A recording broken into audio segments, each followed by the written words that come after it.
Have you ever asked yourself in silence who you really are? When you're not trying to please anyone, when you're not trying to fit in, when there's no role to play, no image to uphold, no expectation to meet. Who's left when everyone walks away? When you lie in the dark and the world quiets down, is what you believe yourself to be truly you? Or is it just the reflection of everything you were told you should be? In today's world, almost everyone believes they already have the answer. People present themselves with titles, preferences, opinions, styles, and traumas. They say, "This is who I am." But what they're really describing is the ego, a collection of images built over a lifetime, shaped by how others see them and by past experiences. The ego is functional, but it's not deep. It adapts, reacts, protects. It's like a character you wear to survive on the stage of life. But over time, you begin to forget that you're wearing a mask. This confusion doesn't just affect young people searching for identity. It spans generations. There are adults who've built families, careers, entire life stories, yet never asked themselves the essential question. Because living outwardly has become a habit. The world doesn't encourage introspection. On the contrary, it rewards performance, results, and image. And little by little, this constant effort to measure up begins to dim something far more essential. Not in a violent way, but quietly. A fading that hurts without a name. And when that pain finally surfaces, it often shows up as anxiety, discouragement, or existential emptiness. But at its root is the loss of contact with the true self. What you are, at your core, was never fully integrated. It was never truly heard. It was muffled by the demands of daily life, the noise of social media, the pressure to always have a ready answer. But the self doesn't shout. It whispers. And to hear it, you need to stop. It takes courage to break yourself down, and honesty to admit that maybe, just maybe, you still don't know who you are. We live in a culture that taught us to believe we are what we can see and think. The body is treated as a visual identity, the mind as the control center. Together, body and mind form the self we show to the world. But this identification is shallow, and over time, it becomes a prison. Because the body ages, gets sick, changes. The mind contradicts itself, fragments, gets lost in memories and projections. If that's who you are, then who are you when the body fails? When the mind is in conflict? When your image no longer convinces even yourself? Long before modern psychology emerged, there were already traditions that delved deeply into the nature of the self. One of the oldest is found in the Vedas, sacred scriptures from India dating back thousands of years. The Vedas are not religious texts in the conventional sense, but compilations of wisdom seeking to understand the origin of existence, the role of consciousness, and the path to inner truth. According to these teachings, the body is just a garment, a temporary shell, worn for a time and then discarded.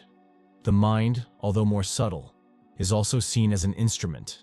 It processes, interprets, reacts, but is shaped by conditioning, beliefs, and accumulated memories.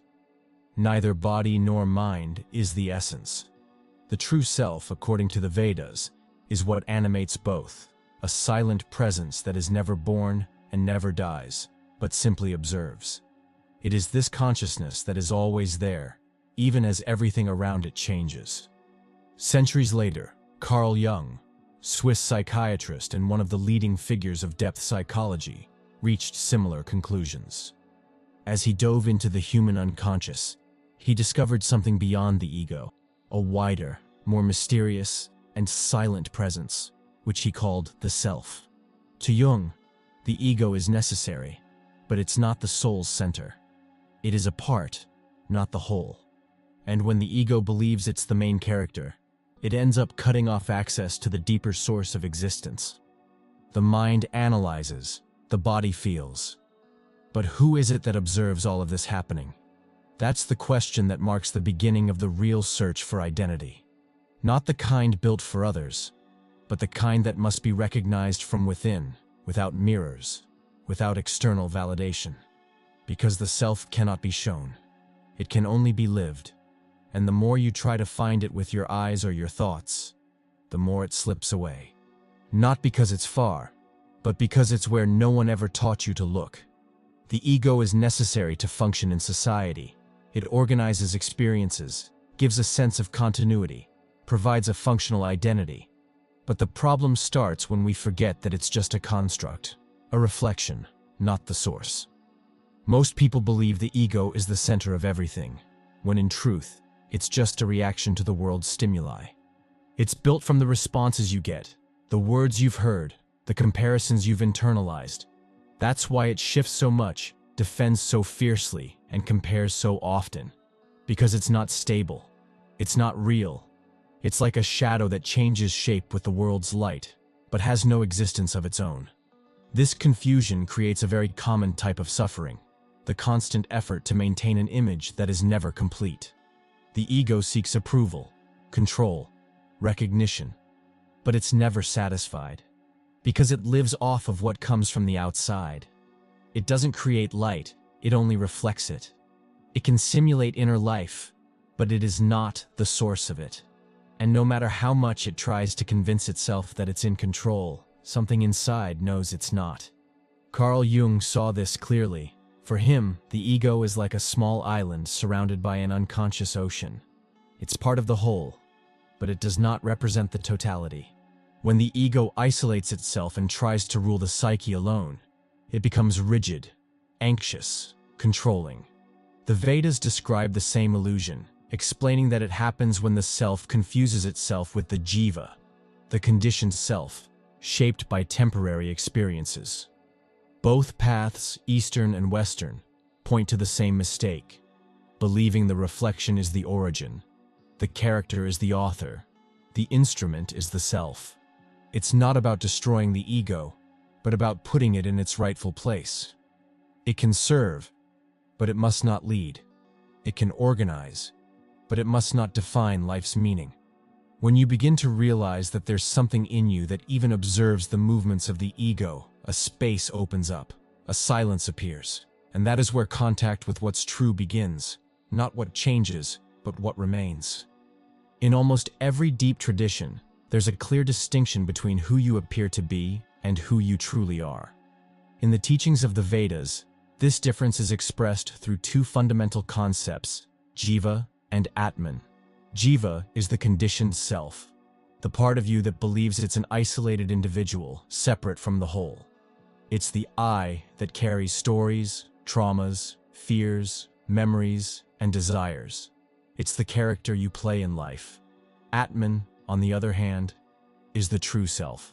It has no name, no form, no beginning or end. It is the very essence of consciousness.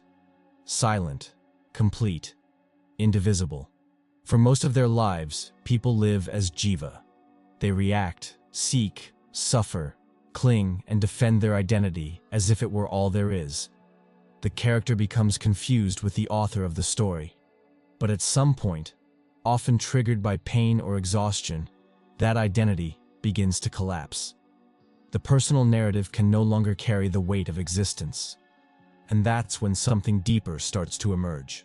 A silent but undeniable awareness that someone is observing everything from behind the scenes. Someone who doesn't suffer the stories, but simply watches them pass by. Carl Jung, through a different language and background, recognized the same structure. For him, psychic life is organized around a process he called individuation, the slow and necessary path of reconnecting with the inner center, which is not the ego. Though Jung didn't use the terms jiva and atman, the experience he described is remarkably similar. Stepping away from identification with the social persona, the masks of the world, and drawing closer to the totality of the self. It's not about playing a role, it's about returning to presence. The shift from jiva to atman is not a change of identity, but the letting go of illusion. The character doesn't need to be destroyed, only understood as a tool. When you realize that you're not the actor, but the awareness experiencing the play, something changes. Pain still exists, but it no longer defines you. Loss is still felt, but it doesn't drag your soul down with it. Because now there is a more stable center, a point of silence that watches everything, without clinging to anything, without getting confused by any form. We live in a world obsessed with action, doing, achieving, producing, solving. Identity has come to be measured by how much someone gets done, by how in control they appear to be. The phrase, "I am what I do," has seeped into relationships, into careers, into personal goals. But there's a subtle danger in that. When doing becomes more important than being, we lose touch with what gives meaning to our actions. And from this confusion emerges a common belief that the ego is the one moving everything, that the I is the one who decides, commands, plans, and executes. But what if that's not entirely true? It's easy to forget that not everything we do is the result of a conscious choice. Many reactions happen without thinking. Many behaviors arise as reflexes. And even when there's intention, the question remains: where does that impulse come from? Who is really acting within you? The body moves, the mind makes decisions. But what's behind all that? The simple fact that you can observe your thoughts already reveals that there's something beyond them. There's a silent witness, an instance of pure awareness, whose existence doesn't depend on any effort to prove it's real. The Vedas taught this through karma yoga, a path of action without attachment, where action doesn't arise from a desire to control the outcome, but from a surrender to the flow of life itself. It's not about passivity, but about consciousness. It's a state where doing becomes a natural expression of being, not an attempt to prove your worth. When action is used to reinforce the ego, it breeds anxiety, pressure, and frustration. But when action flows from presence, it becomes light. It doesn't need recognition. It doesn't ask for applause. And it doesn't lose strength because of that. Jung, in his own way, observed that the ego tends to claim ownership of experiences and identify with everything that happens. It wants to be the author, even when the contents that emerge come from much deeper regions of the unconscious. The ego wants to be in control, even when it clearly isn't. The result is a state of ongoing tension, a rigidity that blocks access to mystery.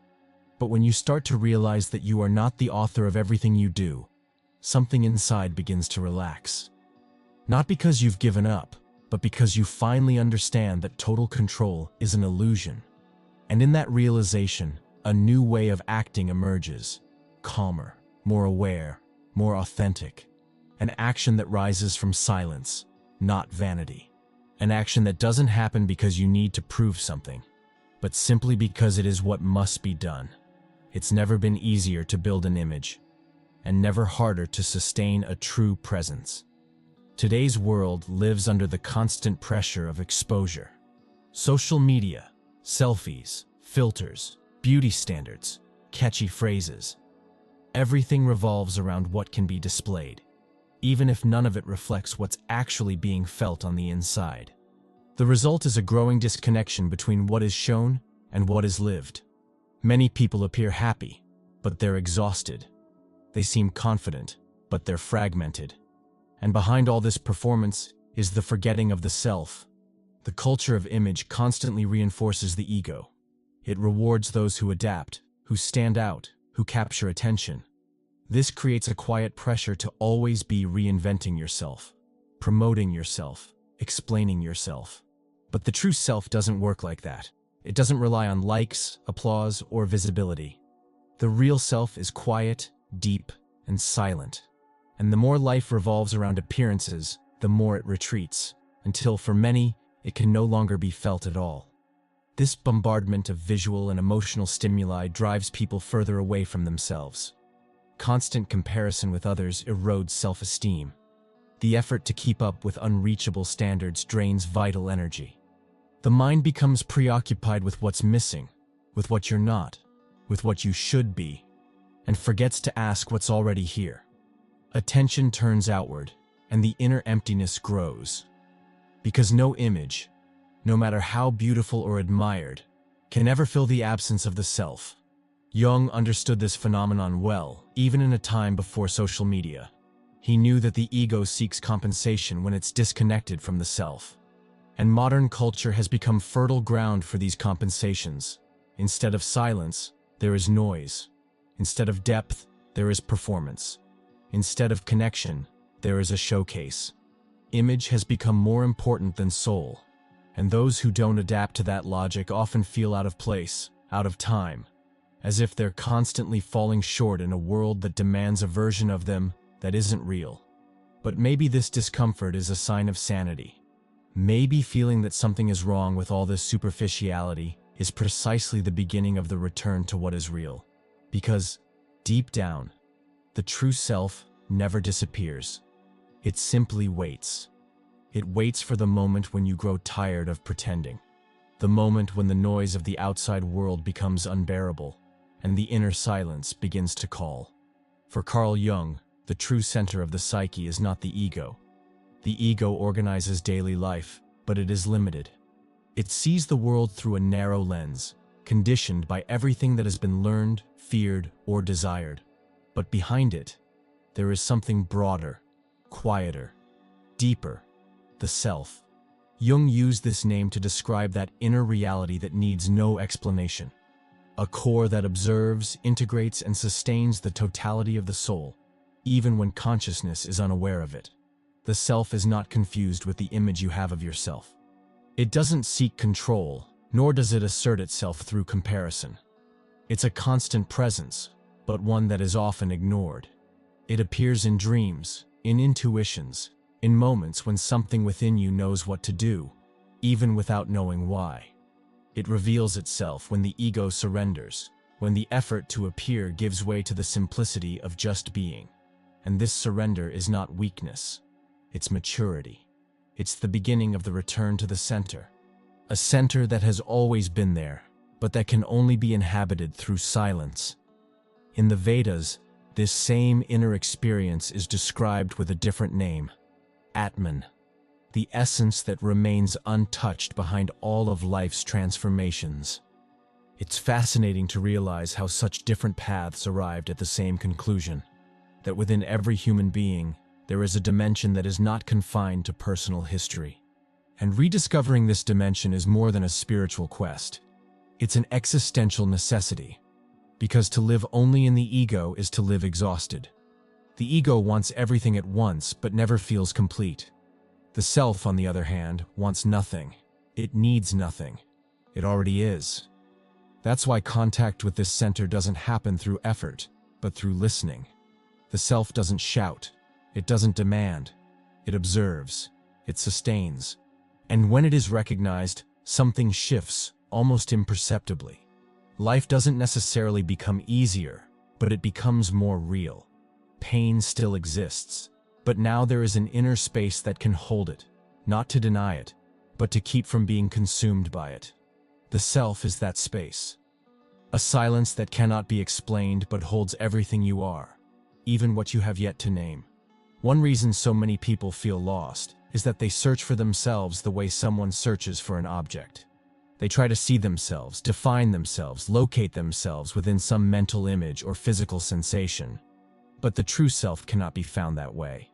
It's not something you can see or touch. And that's not because it's distant, but because it is the one doing the seeing. The self is the observer. It is present in every experience, but it is never the experience itself. It is behind the thoughts, behind the emotions, behind the images that appear in the mind. It's the silent field that makes everything possible, yet never places itself center stage. It's like trying to see your own eyes without a mirror, or trying to see the light of a flashlight shining ahead. The light allows you to see everything around it, but it cannot illuminate itself. In the same way, the self cannot be observed as an object, because it is the one who observes. It's what is present before any judgment, before any thought. There are no words that can fully describe it, because every word comes afterward. And yet, when you are silent, it's already there, just as it always has been. This is one of the greatest paradoxes of inner work. Everything you are looking for, you already are. But to realize this, you must stop searching in the wrong way. The self does not reveal itself through intellectual analysis, or by comparing yourself to others. It manifests when you begin to notice that everything transient, the body, the feelings, the ideas, passes. and yet something remains. Something that witnesses pain, but is not pain. That sees fear, but is not fear. That recognizes the ego, but does not depend on it to exist. The Vedas pointed to this reality thousands of years ago. Jung, in his own way, also identified this central point of presence. He understood that there is a consciousness greater than the ego, a perception that is always there, even when the inner world is in conflict. The difficulty lies in trusting this space, because it doesn't offer certainties or control. It only offers silence. And silence is terrifying to those who are used to living in distraction. But it's precisely within that silence that truth begins to reveal itself. Not as an answer, but as a presence. Something that doesn't need explanation, because it is felt. And when that presence is recognized, the way you see life changes. Life is no longer a sequence of problems to solve, but an experience to be observed with more lightness, more clarity, and with the courage not to confuse yourself with everything that passes. The more you try to perceive the self as if it were an object, the more it escapes you. It's natural to want a concrete answer, something that can be described or shown. But that's exactly the trap. The self doesn't present itself as a visible form or a fixed idea. It doesn't fit into concepts because it exists before them. And that's where the paradox lies. You cannot look directly at what you are, just as a blade cannot cut itself, or an eye cannot see itself without a mirror. Still, there are moments when something within you senses its presence, sometimes in an instant of silence, when all external noise ceases and the mind finally stops spinning. Other times in a glance, in a spontaneous gesture, in a limit situation where all masks fall away, and all that's left is a strange but profoundly real clarity. In these moments, the perception of the self comes through contrast, as if the world stood still for a second, and you felt something that can't be named, but that has always been there. It's as if the self is not something you see, but something that sees you, something that recognizes you even before you form yourself into words. It manifests in the spaces between thoughts, in the pauses that reason cannot fill. It is not a mental state, nor an emotion. It is the backdrop where everything happens. But because we are so used to seeking meaning in movement, it's hard to trust what doesn't reveal itself. And so, the mind keeps searching, as if the self were a goal to be reached, when in truth, it's the starting point that was forgotten. Jung intuitively understood this paradox. He knew that the totality of the soul cannot be captured by theories or formulas. The self, in his view, was not something to be achieved, but something that becomes conscious as the ego integrates and grows silent. And the Vedas said the same thing in a different way. The Atman is not perceived as an external object, but lived as presence. It cannot be seen with the eyes, but it can be recognized by the heart when the ego no longer fills all the space. That's why the perception of the self demands a different posture. Not one of effort, but of surrender. Not of conquest, but of listening. The self doesn't impose itself. It simply is. And the more you try to grasp it with the mind's mechanisms, the more it slips away. But when you stop trying, when you simply remain, it reveals itself. Without noise, without form, without promises. Simply as what has always been there, waiting for you to finally stop running from yourself. Looking in the mirror is often a strange experience. You recognize the features, see an expression you've known for years, maybe even adjust your face to look firmer or softer. But inside, something feels off, because despite all the familiarity with the reflected image, there's a sense of distance. What appears in the glass doesn't match what you feel when you are in silence. There's a dissonance that's hard to explain, as if the appearance can't capture the depth of the essence. This feeling is more common than most people imagine, but it's rarely discussed. Because no one teaches that there's a gap between how you see yourself from the outside and who you are on the inside. And this gap, rather than being a problem, could be the beginning of a calling. It's in this space that the opportunity for awakening lives. When the image ceases to convince, the gaze begins to turn in another direction. what cannot be seen starts to take up more space. The silent dissatisfaction with appearances can become a bridge to the truth, because the mirror only shows the surface. It doesn't reach the inner conflicts, the buried memories, the forgotten dreams, the peace that sometimes appears for no reason. And most importantly, it doesn't show what is observing all of it. That silent presence that remains even when the body changes, even as the face transforms over time. That presence doesn't need to be validated, because it simply is. There is a type of pride that arises from the ego, vain, fragile, competitive. But there is another kind, almost always silent, that has nothing to do with appearance or approval. It's a quiet pride that comes when you feel aligned with who you truly are. It doesn't need to be shown off or explained. It's a feeling of inner dignity, of being in the right place even when the world doesn't understand. This feeling doesn't depend on what others think, because it doesn't feed on the outside. It comes from contact with something that remains, even as everything else changes. And it's precisely because of this that it can be a sign that the true self is present, even if it hasn't been fully recognized yet. This presence creates a subtle stability. You can be surrounded by chaos, and yet something within remains firm. You can be criticized, rejected, dismissed, and still not feel diminished. Because you know, even if you can't explain it, that there's something in you that is not defined by those things. Jung recognized this state as part of the process of individuation. When the ego begins to give way to the self, this inner clarity arises, a clarity that needs no argument. Meanwhile, the Vedas described this same feeling as a natural consequence of contact with Atman, the being that doesn't bow to the gaze of others because it rests whole within itself. At the heart of Vedic philosophy, there is a term that's difficult to translate but profoundly revealing: Sat Chit Ananda. It's a triad pointing to the essential nature of being. Sat means existence. Chit means consciousness. Ananda means bliss. Together, these three aspects reveal a truth that goes beyond language. The true self doesn't need external achievements to feel complete. It already is. It knows it is. And because it is, it experiences a peace that doesn't depend on praise, beauty, or youth.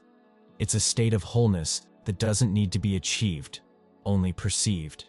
This state is not reserved for sages or spiritual masters.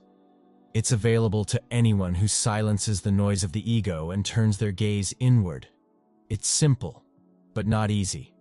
Because everything in today's culture teaches the opposite. It teaches that happiness depends on results, that consciousness is a product of the mind, that existence only has value when it's useful or visible. But when these ideas fail, and they inevitably do at some point, the self begins to reveal itself. And with it comes this silent bliss, which is not euphoria or excitement, but a deep calm, almost untouchable. Jung might not have used the term Ananda, but he spoke of something very similar when describing the feeling of wholeness, a state where the soul is no longer fragmented, because it has finally come home to itself. For the Vedas, the reason the self is so difficult to perceive lies in a force called Maya. Maya is illusion, not in the sense of something fantastical, but as the distortion that makes you believe the transient is real and the eternal is invisible. Maya is the veil that leads you to identify with the body, the mind, social roles, and passing emotions. It's a construction so convincing that it crosses cultures, religions, and even science. It manifests in social patterns, media stimuli, constant comparisons, and ideas you absorbed without even realizing it. Everything seems designed to make you forget what you truly are. This illusion is not a mistake, but a challenge. It exists to be seen, and once seen, it loses its power. The problem is that most people never learn to question it. They live inside it as if it were the only possible reality. But there are moments when the illusion begins to crack, when everything that once seemed important loses its meaning, when the constructed image no longer brings satisfaction, when the search for identity becomes exhausting. It's in these moments that Maya begins to fall away, and the self, patiently, unwaveringly, reclaims the space that always belonged to it. Jung also saw the human psyche as wrapped in layers of deception. The ego builds walls, creates defenses, projects, represses, all in an effort to avoid contact with what cannot be controlled. And by doing so, it distances itself from the self. Illusion, in his view, wasn't just external. It was internal. It lived in the shadows, and it could only be dissolved through clarity and courage. Maya and shadow, though rooted in different contexts, point to the same task: removing what stands in the way of truth. The ego, like Pinocchio, is an artificial creation that longs to become real. It's born out of adaptation, the need to protect itself, to stand out, to be accepted. But like the wooden puppet, it knows it's incomplete. No matter how much it simulates confidence, mimics genuine feelings, or works to convince others, deep down, it carries a sense of lack. It wants to be someone. It wants to matter. But it seeks this through appearance, effort, and repeating patterns that don't come from the essence. And because of that, it never feels like enough. Modern culture feeds this character perfectly. It encourages the ego to dress well, to appear confident, to show off accomplishments. But inside, the emptiness only grows. Because no compliment, no recognition, no beauty filter can bridge the gap between ego and being. Pinocchio only becomes real when he stops lying, when he faces the pain of not being what he pretended to be, when he gets lost, and in that loss, finds himself. The ego, too, only finds peace when it recognizes that it is not the author of life, only a reflection that is sincerely trying to discover who it is. Jung understood the ego as necessary, but limited. It must mature, recognize its illusions, and integrate its shadows. Only then can it approach the self, not as an imposter, but as an ally. And the Vedas said the same. Jiva must awaken to Atman. The puppet must remember the spark that animates it, not to disappear, but to stop pretending, to finally become real. There is no need to conquer the self, nor to find it somewhere far away. It's already present, even when you don't perceive it. The problem has never been the absence of the self, but the excess of noise that covers it. The ego, with its voices, its fears, and its craving for control, takes up so much space that it feels like it's all there is. But when the ego quiets, even for just a moment, something greater appears. Not as a grand revelation, but as a silence that makes sense. A presence that requires no explanation. A reunion with what is essential and what never left. It's not about adding anything, but about removing what stands in the way. It's not about improving the ego, but about letting it rest. Because only in inner silence can you perceive what has always been there. This presence that doesn't change with time, that doesn't rely on appearances, and that remains untouched by the roles you play. The self is not a conquest, it is a return. And maybe the only question that truly matters isn't, who am I? But this. What if what you've been seeking has been there all along, simply waiting for you to stop searching?